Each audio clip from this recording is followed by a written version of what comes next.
بسم اللہ الرحمن الرحیم۔ السلام علیکم۔ ایاز وائس چینل میں آپ لوگوں کو خوش آمدید کہتے ہیں۔ غم اور محبت قسط نمبر 2۔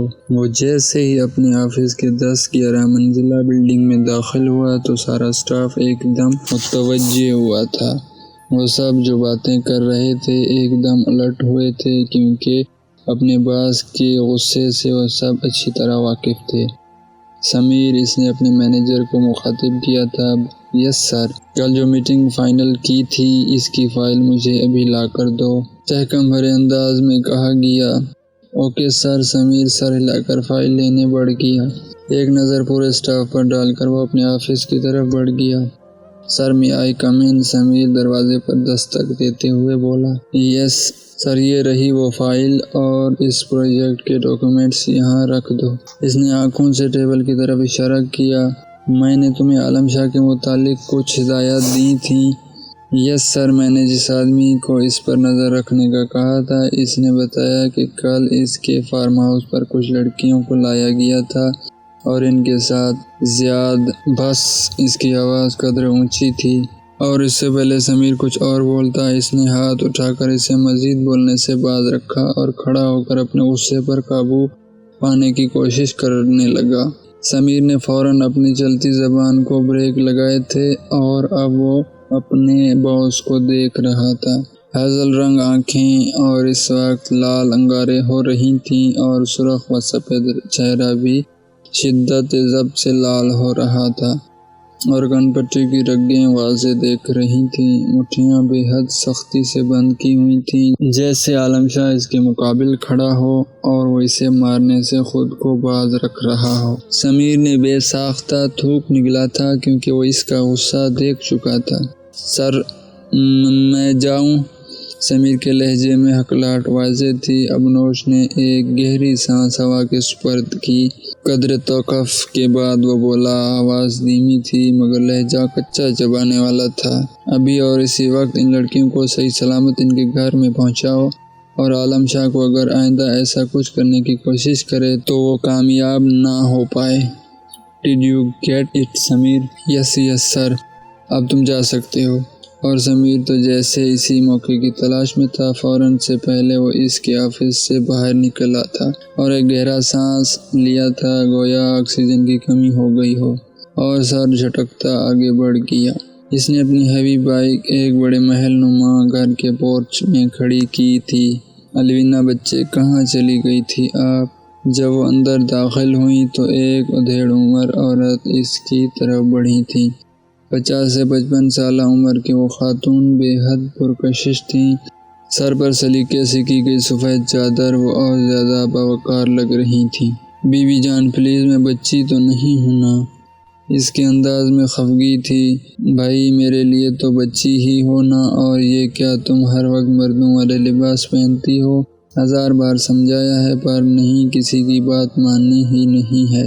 بی بی جان؟ کیا بی بی جان؟ ہاں چلو، بات کپڑوں تک ہوتی تو ٹھیک تھا، لیکن حرکتیں بھی ماشاءاللہ ساری لڑکوں والی ہیں۔ نہیں، میں کہتی ہوں کہ یہ بال بھی کاٹ ڈال، اپنے صرف انہی سے پتہ چلتا ہے کہ تو ایک عورت ہے۔ ان کے اندر میں خفگی، غصہ، رعب سب کچھ تھا۔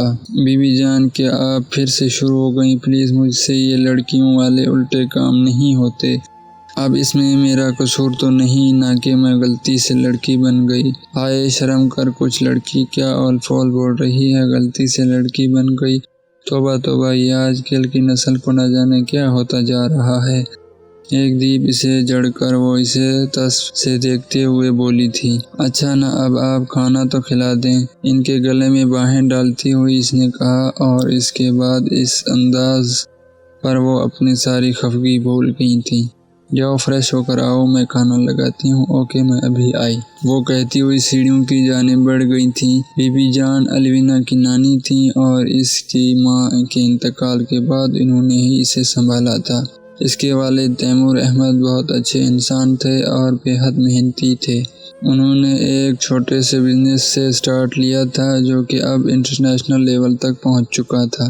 اور اسی دوران انہوں نے پریز کو دل کے بعد اپنی زندگی میں بھی شامل کیا تھا، اور کچھ عرصے کے بعد ان کے گھر میں اللہ کی رحمت الوینا کی صورت میں آئی تھی۔ لیکن شاید قسمت کو کچھ اور ہی منظور تھا۔ الوینا جب 8 سال کی ہوئی تو پریز اس فانی دنیا سے کوچ کر گئی تھیں۔ کیسے؟ یہ سوال بیوی جان تیمور اور الوینا کے لیے بے حد تکلیف دہ تھا، اور اس سوال کا جواب صرف الوینا کے پاس تھا، یہ کوئی نہیں جانتا تھا۔ اس دن الوینا کی اسکول سے جلدی چھٹی ہو گئی تھی۔ جب وہ گھر میں داخل ہوئی تو اسے پریز کہیں نہیں دکھی، اور نہ ہی گھر میں کوئی ملازم تھا، پر وہ بچی تھی، اس نے اس سب پر غور نہیں کیا تھا۔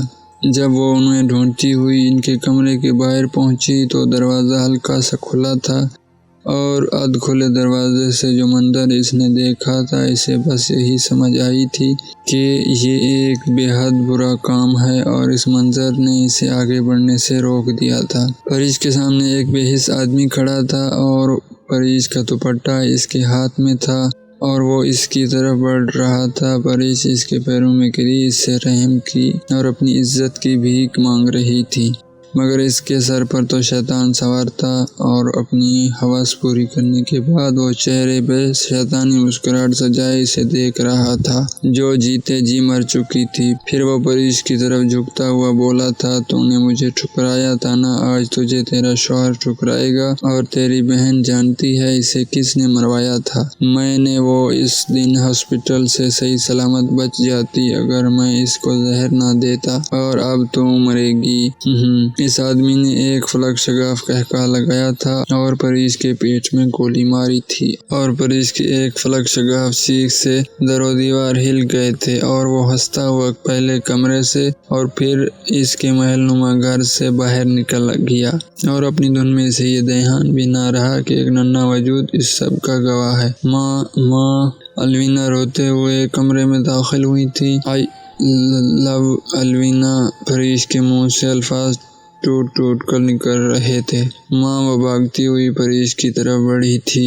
بیٹا، تم اپنے بابا کو نہیں بتاؤ گی کہ یہاں کیا ہوا تھا؟ پریز کو بولنے میں بے حد دقت ہو رہی تھی، اور اس کا ہاتھ اپنے پیٹ پر اس جگہ تھا جہاں پر گولی لگی تھی، اور اس کے ہاتھ کے ساتھ ساتھ پورا بیڈ بھی خون سے سرخ ہو چکا تھا۔ بیٹا، اس دراز میں ایک ڈائری ہے، تم اسے اپنے پاس رکھ لو، اٹھ جاؤ جلدی۔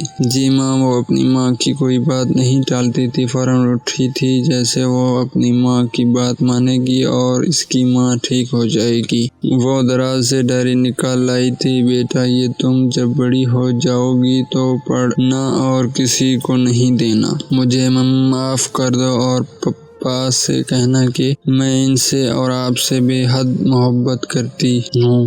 یہ کہہ کر وہ خاموش ہو گئی تھیں، اور الوینا نے سرگوشی کی صورت میں پریز کے لبوں سے کلمہ ادا ہوتے ہوئے سنا، اور پھر پورے کمرے میں خاموشی چھا گئی تھی، اور الوینا روتے ہوئے اسے پکار رہی تھی، جو ہمیشہ کے لیے گہری نیند سو گئی تھی۔ اس دن اسے زندگی سے شدید نفرت ہو گئی تھی۔ وہ زندگی جی نہیں رہی تھی، بس گزار رہی تھی، اور بی جان کی بے تحاشا محنت کے بعد وہ پھر سے جینے کے قابل ہوئی تھی، صرف اپنی ماں کے قاتل یعنی اپنے خالو پلس یہ وہ نہیں جانتی تھی، اور یہ راز اس پر ڈائری پڑھنے کے بعد آشکار ہونا تھا، اسے بدلہ لینے کے لیے، جو کہ اس کی اکلوتی خالہ کا شوہر پلس قاتل تھا۔